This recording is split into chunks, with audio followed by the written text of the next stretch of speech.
What's going on, Chem Fam? Today we're talking about everyone's favorite topic, intermolecular forces. There are 5 main types of intermolecular forces, and we'll start with London dispersion. Every molecule has London dispersion forces, and the main thing you need to know about them is that the greater the mass of the element or the molecule, the greater the London dispersion force is.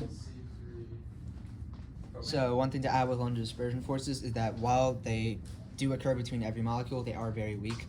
So basically with London dispersion forces, the one thing you want to remember is that if a question asks name an intermolecular force between 2 random molecules, the first thing you should absolutely name is LDF. However, next we're going to go to dipole-dipole. Dipole-dipole is stronger than London dispersion forces. However, it only occurs between polar molecules, and that's basically all you need to know for that. Next up is hydrogen bonding, which is a type of dipole-dipole. They're stronger than dipole-dipole, but they also are more restrictive than dipole-dipole. They only occur when the molecule contains a hydrogen-fluorine bond, a hydrogen-oxygen bond, or a hydrogen-nitrogen bond.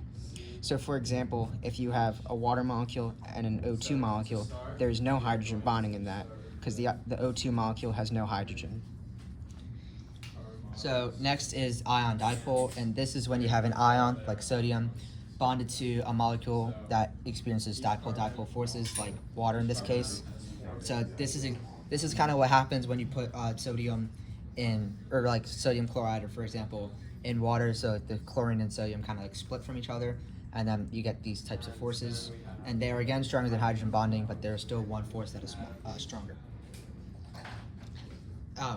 And then that force is ion-ion, and this is basically just your ionic compounds. So you have like sodium chloride and calcium carbonate as a couple examples. But again, like any ionic compound will have ion-ion, and that is the strongest of the intermolecular forces. One thing to note with intermolecular forces is that they are basically correlate to like boiling and melting points. So if you have a stronger intermolecular force, then you will have higher boiling and melting points.